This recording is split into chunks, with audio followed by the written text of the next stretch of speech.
So we are reading Hands of Light by Barbara Brennan. We are on chapter 9, page number 74 of the book, and page number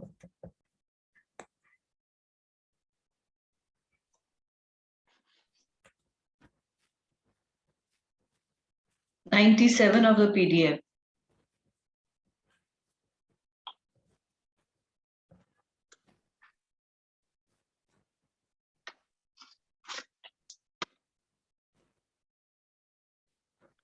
For those who have already achieved such communion and have passed to other stages or along the spiritual path, some spiritual disciplines like Kundalini Yoga and Tantric traditions state that this discharge is no longer necessary for the well-being of the person. Most human beings are not in this category. so what is this implying, right? So in the last day we were reading that the discharge, the orgasm is very important for the whole body because it creates an energy vibration in the whole body system. Having said that, once you have evolved in the spiritual traditions, then it is no longer necessary to have a discharge when you are having an orgasm, right? That internalizes the orgasm. And in tantric traditions, we spoke about it previously also. They call it the ojas, right? That is the energy that is released when you are having an orgasm. They internalize it. And then that's what helps in making the kundalini rise. So over here, what she's saying is that discharge is no longer necessary for people who have evolved to a certain level in the spiritual practices.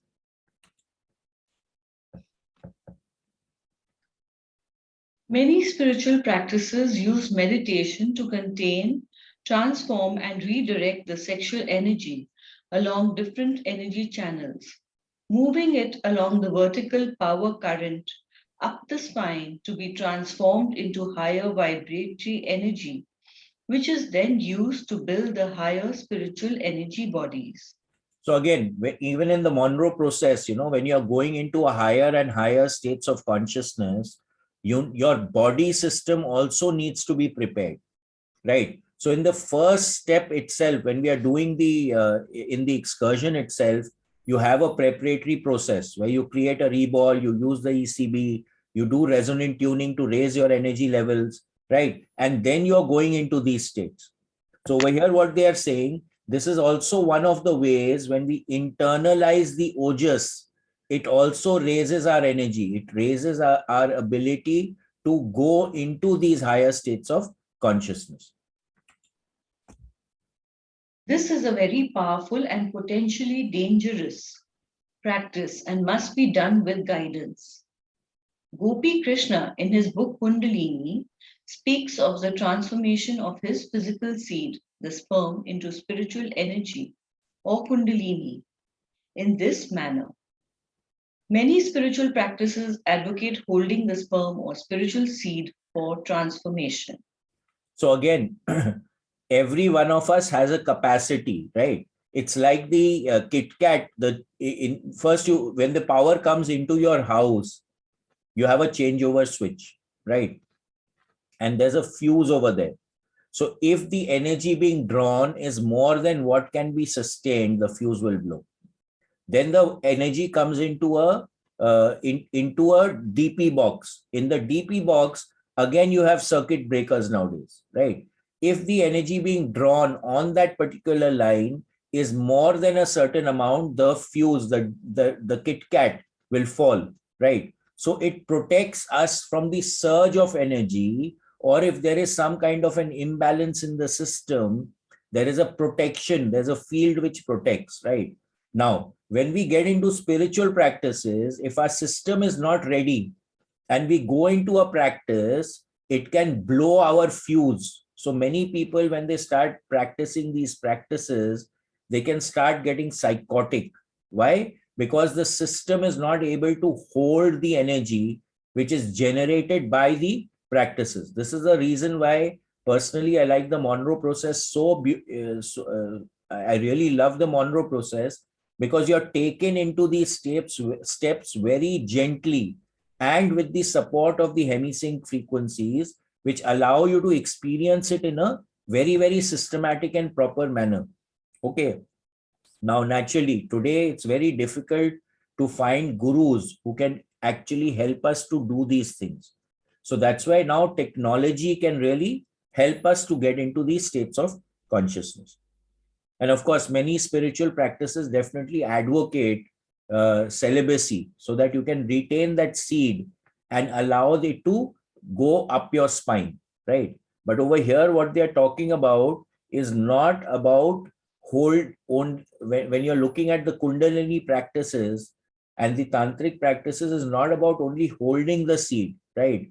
It is about using the seed for a transformative process where the orgasm is internalized.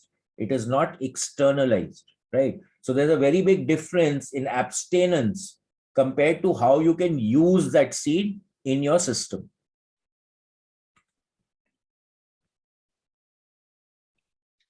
Blocks in chakras 2A and 2B.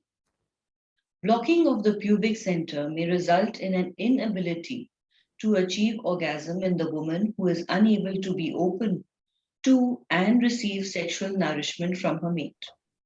She will probably not be able to connect to her vagina and may not enjoy penetration. She may be more inclined to enjoy clitoral stimulation than penetration. She may also want to always be the aggressive one in the sexual act, that is, be on the top and initiate the majority of the movement. So, so if there is a block, naturally, there will be an inhibition to perform the sexual act in the natural way, right? So there's a block over there. You have to transcend it in some other way. So you can become the aggressor.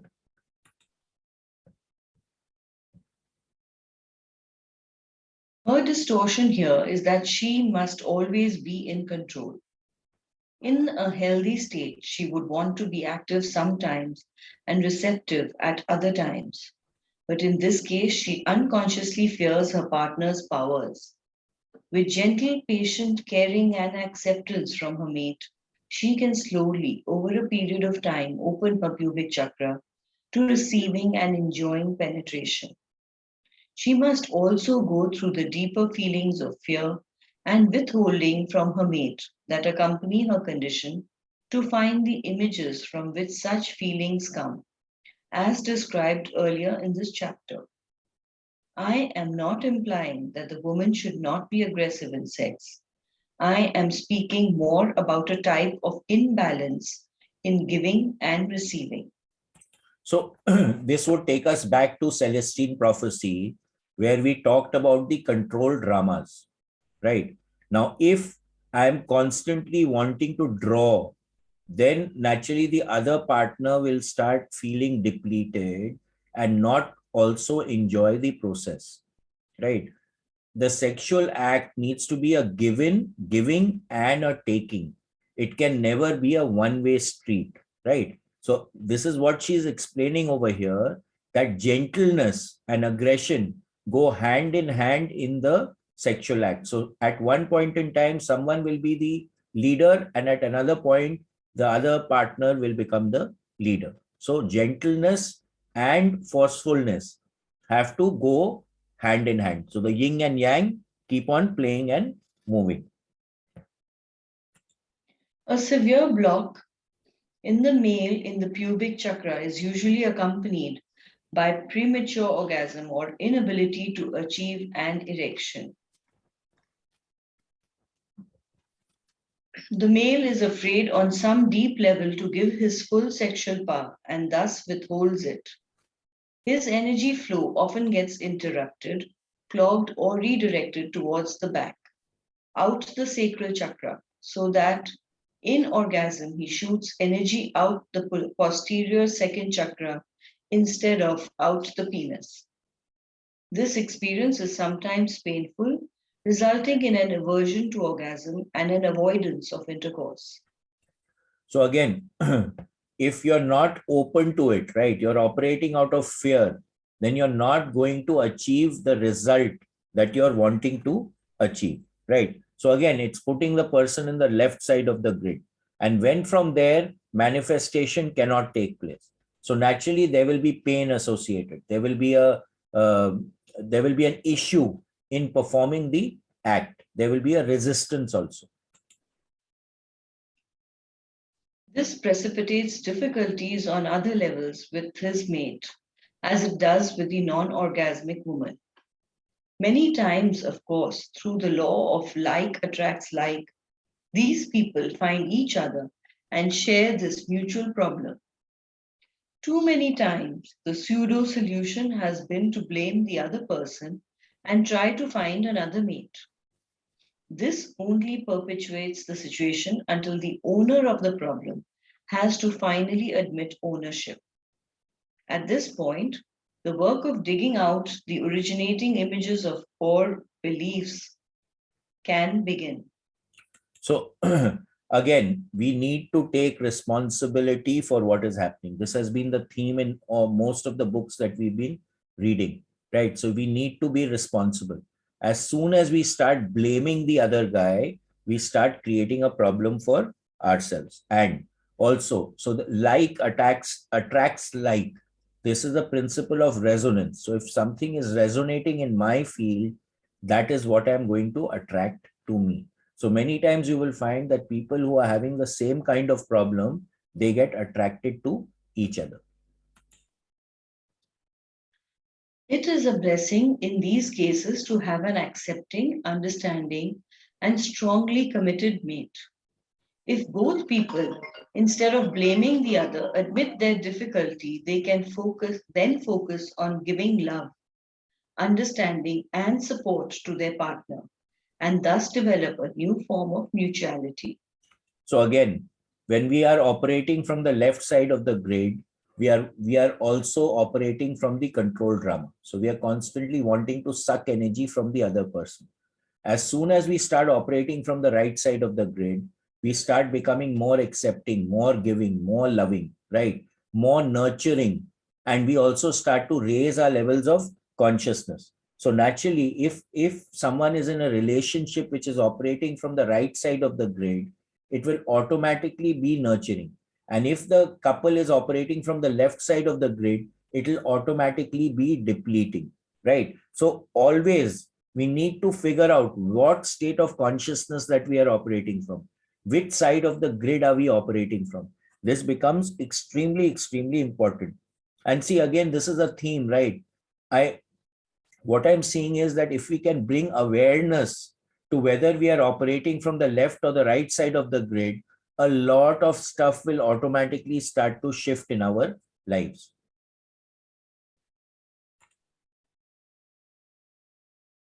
This kind of growth takes time and patience.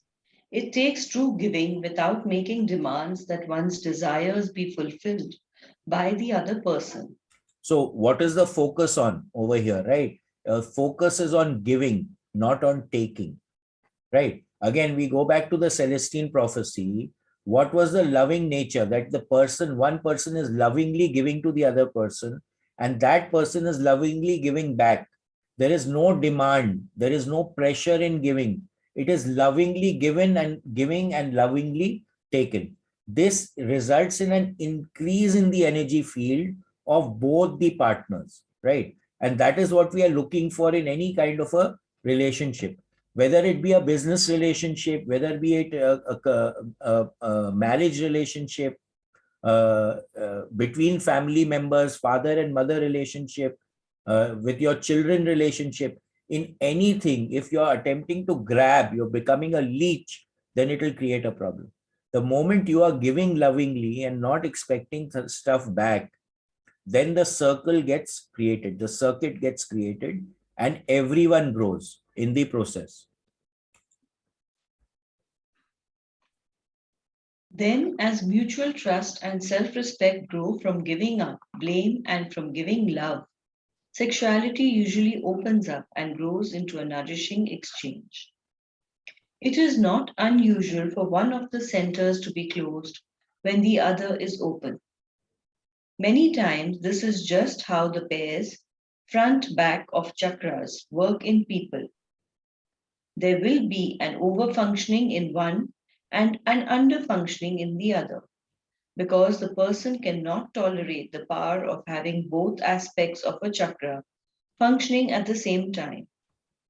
So again, it's a off and on, right? There's a mixing. Sometimes you'll be taking, sometimes you will be giving. So the whole thing has to work in balance. We need to create a balance within ourselves.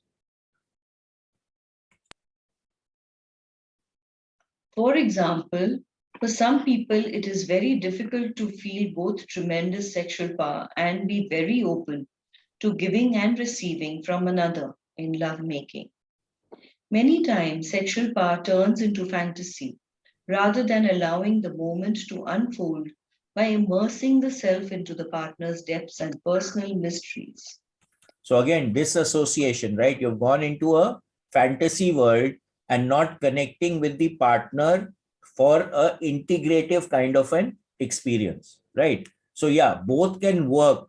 But the point is that when you have an integrative kind of an experience and you have a merger between the two partners, it is always a much more profound experience.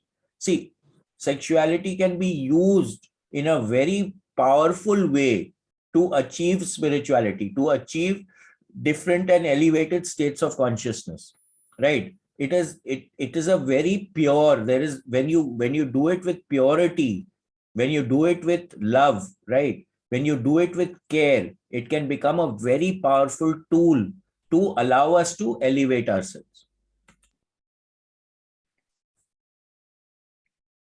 Human beings are infinitely beautiful and complex wonders. Very rarely do we allow ourselves to simply wander uninhibited into that beauty and wonderment. The accompanying psychological problems from imbalance in chakra 2A and 2B result in unsatisfactory life circumstances. So, so when you look at life itself, right, balance is what we are wanting. We are wanting that nurturing. We are wanting that care. And if there is a very big imbalance in any of these energy centers, it creates life to get imbalanced. Also, our body system is such a powerful instrument, right? And it is so sensitive that it is not funny. It is constantly making adjustments by the stress that we subject it to create homeostasis within itself, right? Now, the moment we can start becoming aware of what we are doing, what are we thinking, what are we feeling, right? And then operate it from the right side, which is uplifting, rather than depleting, which is operating from the left side of the grid, we will find that the body can become a very powerful process of getting us information as to what is working and what is not working for ourselves. We need to partner with our bodies. The point is that we do not listen to the body anymore. Once we start listening, it's so beautiful, it's not funny.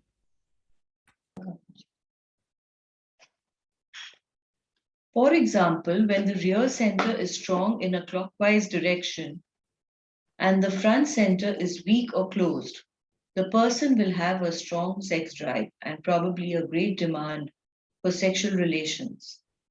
The problem is that the large amount of sexual energy and drive is not accompanied by an ability to give and receive sexually. Thus, it will be very hard to satisfy a strong drive. If the rear center is strong in a counterclockwise direction, the same is true. However, the drive will probably also be accompanied with negative images, perhaps even violent sexual fantasies. So again, if the back chakra is going the opposite, counterclockwise, then naturally it will create counterclockwise issues in the system, right? So one is again when we everything I'm finding that can be brought to the left side and right side of the grid. When we are operating from the right side of the grid, that act, the thinking, everything becomes beautiful. When we operate from the left side of the grid, which is when the counterclockwise starts happening, we will start becoming aggressive. We will start getting all that lower emotions of fear, pride, anxiety. All those factors will start coming into the field, right? So we can become aggressors, people who are molesting people, raping people. All that stuff will come from this happening. This, of course, makes the drive even harder to satisfy, and the owner of such a configuration may do a lot of sublimating in order to avoid the issue altogether because of shame of such inner feelings. So again, so very, very clearly she's saying shame. When you see shame on the level of consciousness of Dr. David Hawkins, shame is at operating at 20. It's the lowest level of consciousness that you can operate from. So that's what makes people go crazy. When you're operating from shame, shame is the worst thing that you can have for yourself. On the other hand, the person may have many sexual partners and then miss the possibility of deep communion between two souls in the sex act. The person may break commitments or not be able to make any commitments regarding sex. So again, naturally, if you're having multiple partners, you are having multiple associations, the vibratory frequencies that you're subjecting yourself to, the DNA transfer that you're subjecting yourself to also becomes too much, right? So when it's operating on an anti-clockwise process, we need to start becoming careful. And of course, needing to understand first, to acknowledge it, become aware of it, and then put strategies in place to deal with it. This becomes pretty important over here. The solar plexus, chakra 3A, is associated with the great pleasure that comes from deeply knowing one's unique and connected place within the universe. A person with an open chakra 3A can look up to the starry heavens at night and feel that he belongs. He is firmly grounded in his place within the universe. He is the center of his own unique aspect of expression of the manifest universe, and from this, he derives spiritual wisdom. So when we go to people's houses, factories, etc., and we are scanning the energy frequencies, right? The frequency of the solar plexus chakra, it's 10.3 on the Lecker antenna. And whenever we get this to be not the energy flowing at this frequency, not to be correct, it automatically shows that pent up emotions are there in that environment. That means people in that environment are not able to express themselves. They do not have the freedom to express themselves, or they are unable to express themselves. And whenever there is pent up emotions, at some point in time, it's going to burst. It's going to create a problem in that environment, whether it's a house, whether it's a factory, right? Or if it is an office. So some kind of communication difficulty is also there. What I have found that when we go into people's places, if the solar plexus chakra is affected along with the throat, it shows up as major uh, uh, communication issues, right? So over here, she's saying when it is open, the person has his own unique aspect of expression, right? So the person is able to express himself or herself in a very nice manner. There are no pent up emotions. There's clarity of expression when this chakra is open. Although the solar plexus chakra is a mental chakra, its healthy functioning is directly related to an individual's emotional life. This is true because the mind or mental processes serve as regulators of the emotional life. The mental understanding of emotions puts them into a framework of order and acceptably defines reality. So we need to understand where the emotions are coming from. We need to have association with the emotions, which allows us to handle them in the proper manner. right? So if I have too many pent up emotions, if I'm not able to express myself emotionally, automatically it is going to create a problem, right? So the emotional center, I mean, the solar plexus works or deals with the emotion as well as the intellect.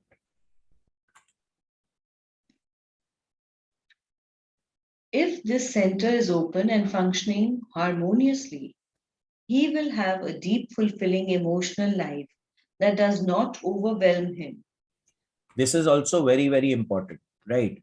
A deep, fulfilling emotional life that does not overwhelm him. Now, we are doing this in somatic intelligence, where an overwhelm, when a person is emotionally overwhelmed, or mentally overwhelmed, or physically overwhelmed, it can cause a freeze, right? And that freeze then sits in the body system, which can later on develop into a disease or create lots of problems later in life. Okay, when a person is going through a traumatic situation and the person freezes and is not able to regulate it. So over here, very clearly, if you are not, if the solar plexus chakra gets blocked for a very long time and you're not able to process it or handle it properly, it can lead to an overwhelm. It can lead to a freeze. Then in that aspect of life, you will not be able to function properly.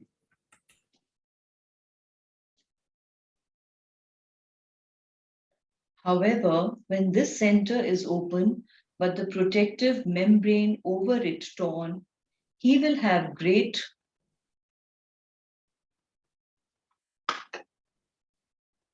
uncontrolled extremes of emotions.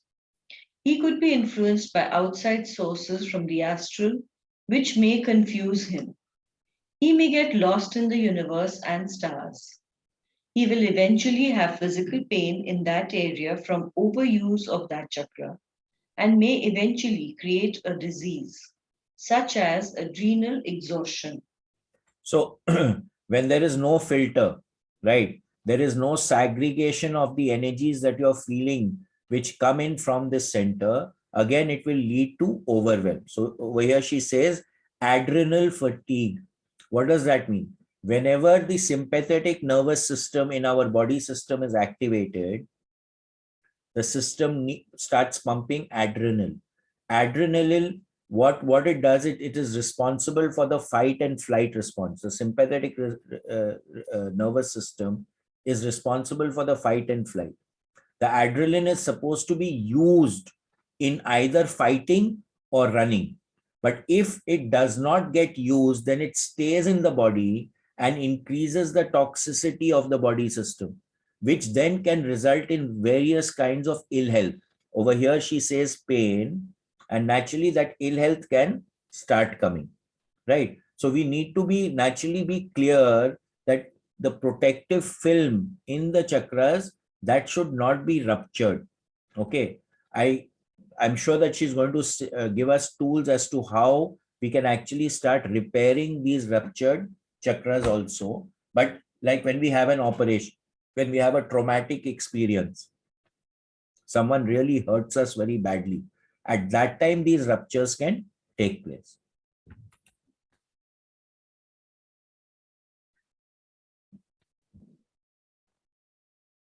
Just 1 second, just hold on.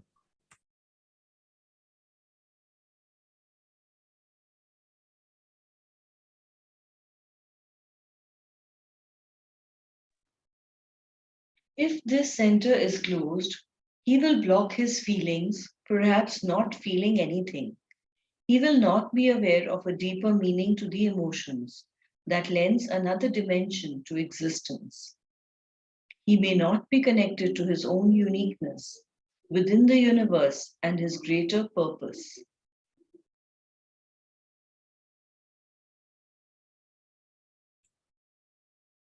Yeah, so naturally, if this chakra is blocked, it will create emotional as well as mental issues, and a connection with the universal consciousness will start getting affected. Many times, this center serves as a block between the heart and sexuality. If both of those are open and the solar plexus is blocked, the two will function separately. That is, sex will not be deeply connected to love and vice versa. These two connect very nicely when one is aware of one's firmly rooted existence in the physical universe and of the long historical line of human beings who have served to create the physical vehicle this person now possesses. We must never underestimate how deeply physical a being we each are. So whatever we are experiencing, right, it is experienced via media of the physical body. We are not the physical body. That is something that is being spoken about in Vedanta as well as in the Monroe process. The basic premise of Monroe Institute is, right, or the only dogma that we are practicing there is that we are more than our physical body, right? But the body is very, very important because we are experiencing via the vehicle of the physical body. Now, if the chakra is blocked, right, then naturally what happens is that the communication, the channel, the energy is not flowing in the proper way.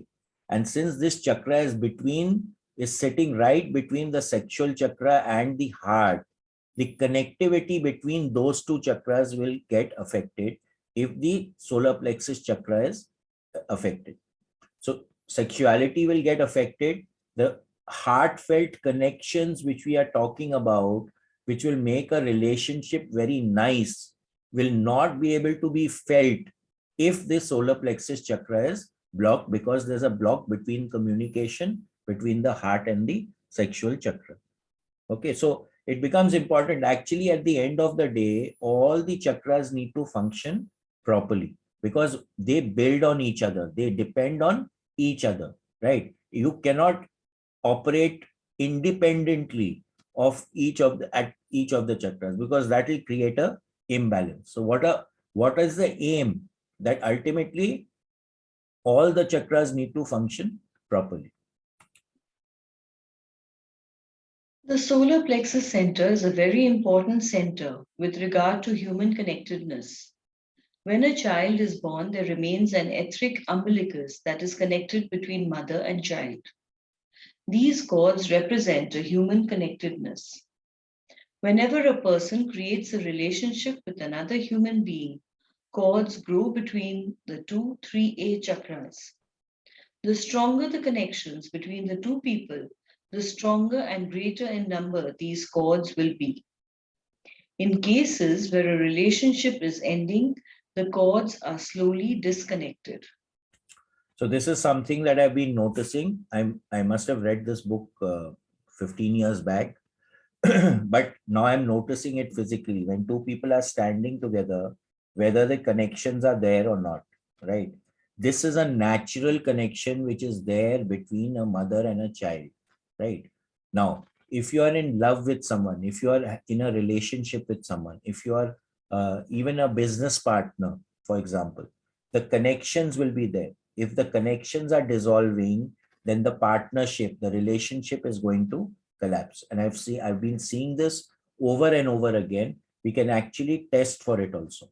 In fact, in the biofield tuning process, we have a process to clear the connections, to make the connections stronger.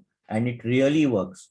These connections over here, she's saying that it happens only at the solar plexus level, but I've seen it happening at all levels. So in biofield tuning, we do a clearing for all the levels of the chakras between partners, and it can be very beautiful in our ability to understand what the relationship is going through. Because again, everything is recorded in the biofield. So you can have attitudes, the incidents which happened, when did the relationship, you can actually assess the ups and downs of the relationship. It's really a beautiful process when we check it out and we do it, right? It can create a deep understanding of the relationship itself.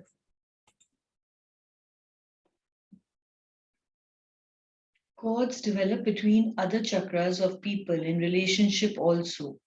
But the third chakra cord seems to be a reenactment of the dependent child-mother connection and are very important in terms of transactional analysis in the therapeutic process. So transactional analysis, right? So what I was saying, the ups and downs of the relationship. What is happening with the relationship? Is one person becoming the leech? Is one person over giving, right? Is one person giving and the other is not receiving? All these factors can be assessed.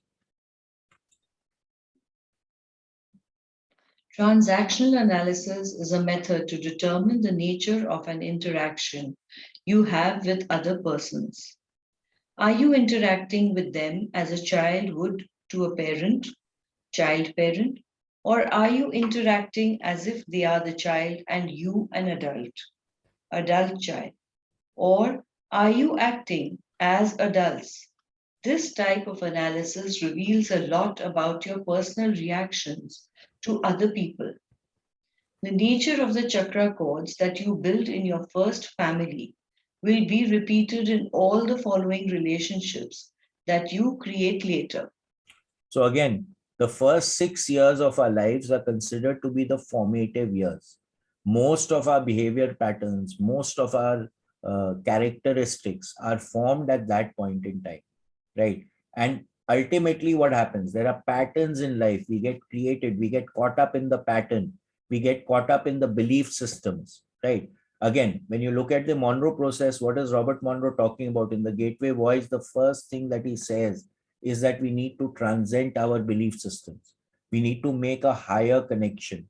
Vedanta also says, connect with a higher goal. When you connect with a higher goal, then you start raising your level of consciousness.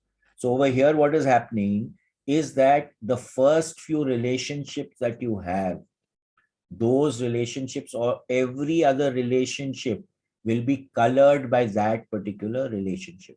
That's why when we are bringing up a child from the age of 1 to 6, it's very important as to what we are telling the child, what are we saying in the child, how are the parents behaving, etc., etc.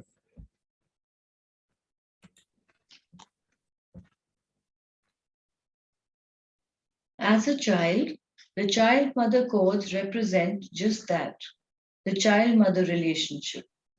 As an adult, you will most likely grow dependent child mother codes between you and your mate. As you move through life and mature, you gradually transform the child mother codes into adult ones. So basically what is happening, the relationship starts to mature, right?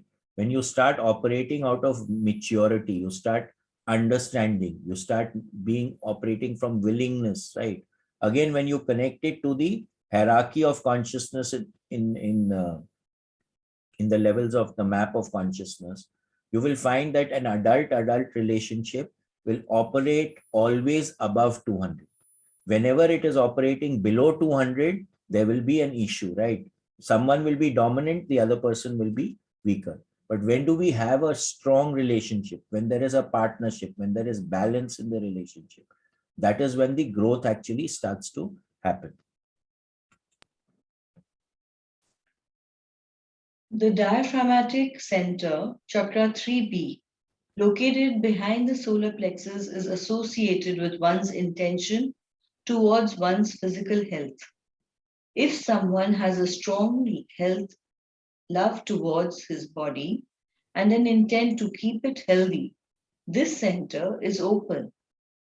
This center is also known as the healing center and is associated with spiritual healing. It is said that in some healers, this center is very large and developed. It is also a will center like the one located between the shoulder blades and is usually smaller than the other will centers, except on people who have healing abilities. So all the chakras which are at the back are called will centers, right? So naturally, if the will center, or if the back solar plexus chakra is not open, the will at that level is affected. And what she's saying here is that people who are healing, right, they have a bigger chakra. You'll find that whenever a child is upset or something, you will be rubbing the child at that area in the back, right? You will put your hand, that's where the maximum amount of support comes, just below the, just be in the solar plexus chakra area. You'll naturally put your hand over there. That's what mothers normally do with the children. Now, of course, we've got chakras in the hand also. So when the mother puts the hand on that chakra, it starts to heal that chakra. So it starts to make that chakra go strong. This center is associated with the solar plexus center in the front and is usually open if the solar plexus center is open. If a person has the solar plexus open and therefore is connected to his place in the universe, accepting that he fits as perfectly as each blade of grass and the lilies of the field, this person's self-acceptance will manifest on the physical level as physical health. Overall health, mental, emotional, and spiritual, requires all centers to be open and balanced. So ultimately, what are we looking for? That all the centers are open and balanced and functioning properly, right? But if the front solar plexus is affected, we are communicating properly, we are able to express ourselves, we have a connection with universal consciousness, we know our place in the universe, then automatically we will be healthy, right? So it's an automatic process which happens. We have to trust that process. Again, when you look at it, you can again associate it with the left side and right side of the grid. If I'm operating from the left side of the grid, I'll not be able to express myself properly. I will be a leech. I will be wanting to grab energy from the other person. I will be playing the blame game. I will not be taking responsibility, right? So automatically, when you're operating from the left side of the grid, you cannot be healthy in the ultimate analysis, right? There will be some problems. So health will also come when we operate from the right side of the grid.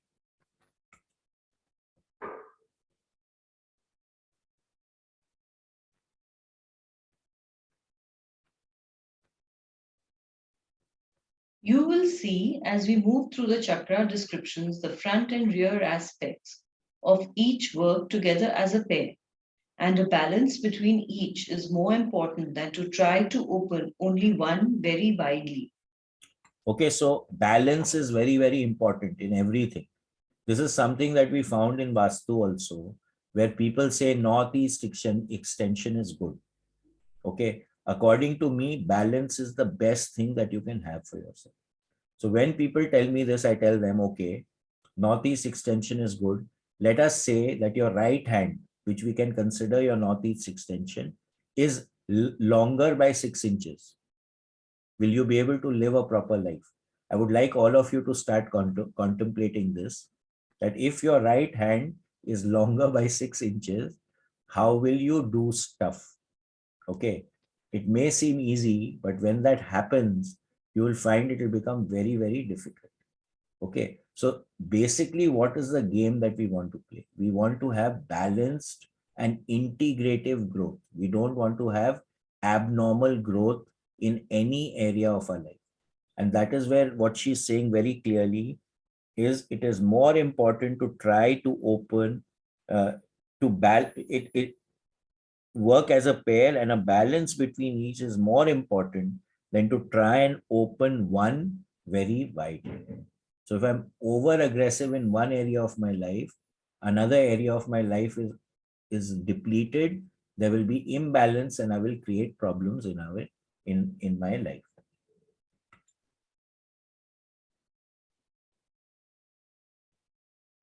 The heart chakra, chakra 4A, is the center through which we love. Through it flows the energy of connectedness with all life. The more open this center becomes, the greater is our capacity to love an ever-widening circle of life. When this center is functioning, we love ourselves, our children, our mates, our families, our pets, our friends, our neighbors, our countrymen, our fellow human beings, and all our fellow creatures upon this earth. So when the heart chakra is open, you become more loving, you become more caring, you become more open, you become more giving, right? So all the higher aspects of the levels of consciousness start to kick in. So the heart is considered, when we look at the Monroe process also, there was this entity which used to come in, his name was Miranon, right? And he gave the levels of consciousness in the Monroe process to Robert Monroe. And in that process, the heart frequency, which is something I don't know if some people came Pele, Kokil was talking about operating in the heart center. And she was saying that when I go into focus level 18, which is the heart center, I become more giving. And at times people can't receive it. So that's what I told her, that you need to regulate it. You can be giving, but that other person has to have the ability to receive also, right? So when the heart chakra is open, you will find you'll automatically become more giving, right? More accepting, more willing, right? More ready to reach out, to help, to support, right? To create harmony and balance in people around you. So automatically you will develop connections with everyone who is around you.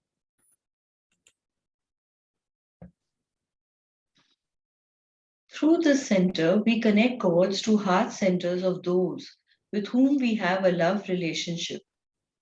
This includes children and parents as well as lovers and mates.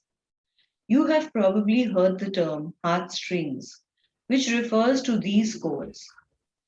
Again, these cords, right? We make these connections through the chakric field, or the chakras connect with one another, and these can actually be perceived. So people who are clairvoyant can actually see it, and we can actually test for it also. How strong is the connection between a person, right? It will affect the access, the energy field access of the two people also. This is how actually we test for compatibility in a couple. When we go for vastu, an energy field rectification in someone's house, in the bedroom we will test how deep a connection is there between the couple.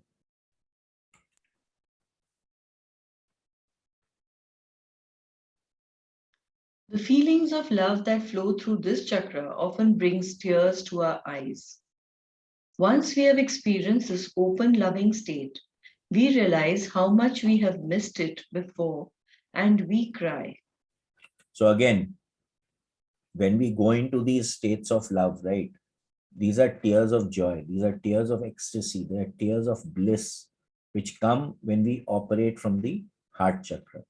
Okay, the gratitude, the appreciation, all these things start to come into our lives. When this chakra is open, the person can see the whole individual within his fellow man. He can see the uniqueness and inner beauty and light in each individual, as well as the negative or undeveloped aspects. In the negative state, closed, the person has trouble loving in the sense of giving love without expecting anything in return. So if the chakra is open, you're willingly giving, right? You're not expecting anything back. But if it is closed, then everything becomes a transaction. So again, the concept comes, where are you operating from? What is the state of consciousness that you're operating from? If the chakra is open, if we can twist the perspective with which we are looking at something, we can create an open heart chakra, which is very, very powerful in loving and living happily. The heart chakra is the most important chakra used in the healing process.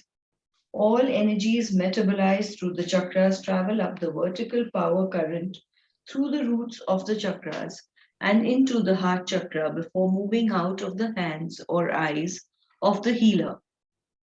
In the healing process, the heart transmutes the earth plane energies to spiritual energies and the spiritual plane energies into earth plane energies to be used by the patient. This will be discussed in greater detail in the chapter on healing. So when you see the chakras, right, the heart chakra is right in the center. Okay. And what we have found is that when we are taking aura photographs also, whenever there is a transformation taking place, whenever there is a shift, from materialism to spirituality, or from spirituality to materialism, green always comes in the aura, at least in the progen process, right?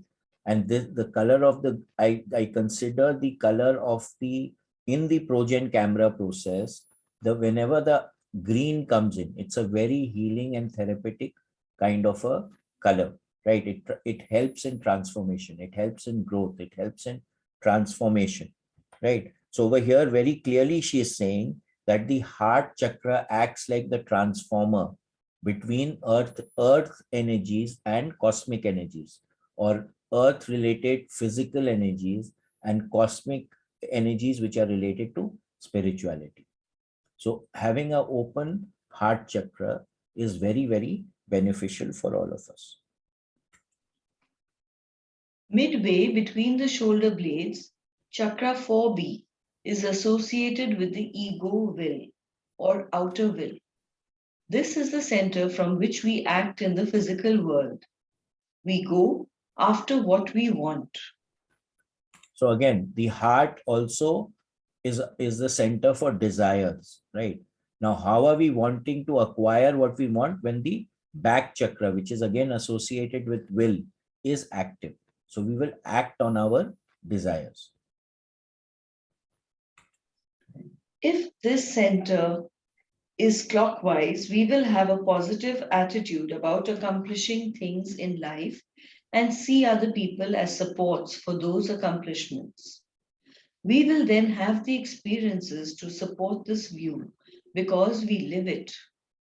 We will experience our will and the divine will in agreement. So the heart chakra is also the space where we receive love from, right?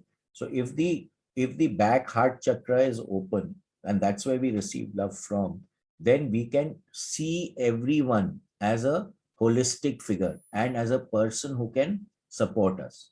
The connections between what we are making with other people will also depend on whether our back heart chakra is working properly or not.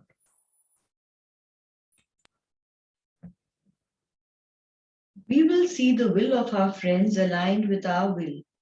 For example, if you want to write a book, you will envision your friends helping you and it being accepted by the publishers in a way that says, yes, this is just what we were looking for.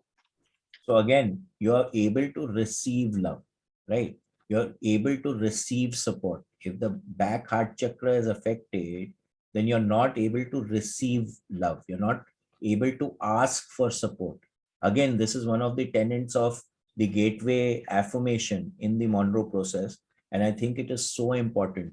Most of us, because of egocentrism, do not open ourselves to asking for help. And I think one of the best tools that we have within our pockets is the ability to ask for help. Okay, what's the worst that can happen? The person will not help you. But if you don't ask, you will never get the support. So we always say those that will ask will get the answers. So we need to ask. We need to ask the questions. Again, when we look at it from Vedanta also, one of the main factors between a guru and disciple relationship is that the guru gives permission to the student to ask any question that the guru that the student wants, and it is the it is the student's responsibility to ask the questions if the student is not understanding. So asking for help is a very powerful tool that we have, and we must use it. Most of us don't land up using it too much. On the other hand, if this center is counterclockwise, the opposite is true. We will have the misconception that God's will and that of other people is opposed to our will. People will appear to be blocks in our way of getting what we want or in our accomplishing something. We will have to go through them or run them over to get what we want, rather than see them as helping us. So again, if the back chakra is not open, you can't receive the support. You will not see the person as a holistic person, as a supporting person, and you will consider people around you to be blocks to your process rather than a support, a support or a partner in what you want to achieve. We would believe statements like my will over yours and my will over God's. Deep-seated beliefs relating to how the universe functions are involved here. So again, we are talking about a win-lose situation over here. We're not talking of a win-win situation. Now we keep repeating this when we are operating from the right side of the grid. We are consciously and constantly looking for a win-win situation. When we put the reballs that we learn in the excursion and the gateway voyage, etc., we are looking at a win-win to manifest. We are never looking at a win-lose. So it's not my will over yours. It becomes a partnership. It becomes a healthy relationship where everyone grows with what is manifesting, right? So may the best manifest with joy for all, right? Win-win for all. That is what we are needing to get to. An image of the universe as a basically hostile place where the strong aggressors will survive sometimes boils down to not getting my way means my ultimate survival is at stake. So again, when we were hunter-gatherers, right, our sympathetic nervous system was at high alert because we are constantly under threat, right? We were constantly under threat that of being attacked by other animals, by being attacked by other humanoid forms, by not being able to find food, not being able to find water, not being able to find shelter, right? So we are still hyper vigilant. That is built into our DNA system. We still not transcended it. Although now getting water, shelter, food is not such an issue today. It's all available to us, right? But that DNA, right? That nature is still innate in us, right? Now, if anyone restricts what we are getting, we feel it as a threat to our survival. Because when we were hunter-gatherers, the basic instinct was to survive. What do I need to do to survive? But that instinct still kicks up today, where even though that real survival is not an issue anymore. Person functions by control and seeks to make his world safe by controlling others. The solution is for this person to realize how he creates a hostile environment through his aggression and then to take the chance to let go and see if survival is possible without control. So again, we read this book, yeah, The Shift. In that shift, made three premises. He says entitlement to humility, control to trust, attachment to letting go, right? So whenever we are operating with a blocked back heart chakra, we are operating from wanting to control, feeling entitled, and we are attached to what we have or what we want, right? This is all three of them will keep you on the left side of the grid. When we get into humility, when we get into letting go, when we get into trust, that is when we will come into the right side of the grid. So over here, she is clearly saying that then to take a chance to let go and see if survival is possible without control. So is survival possible when we are on the right side of the grid? From experience, we can say that yes, it is possible. But because the ego wants to control stuff, right, we are operating from the left side of the grid. So whenever we are operating from a very egocentric kind of a state of consciousness, we will find that we will be on the left side of the grid. Becoming aware and watching this is what will allow us to let go. It will allow us to create that shift that we are wanting to have in our lives.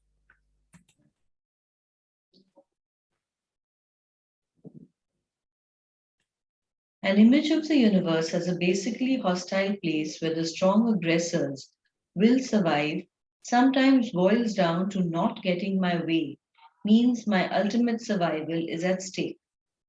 The person functions by control and seeks to make his world safe by controlling others.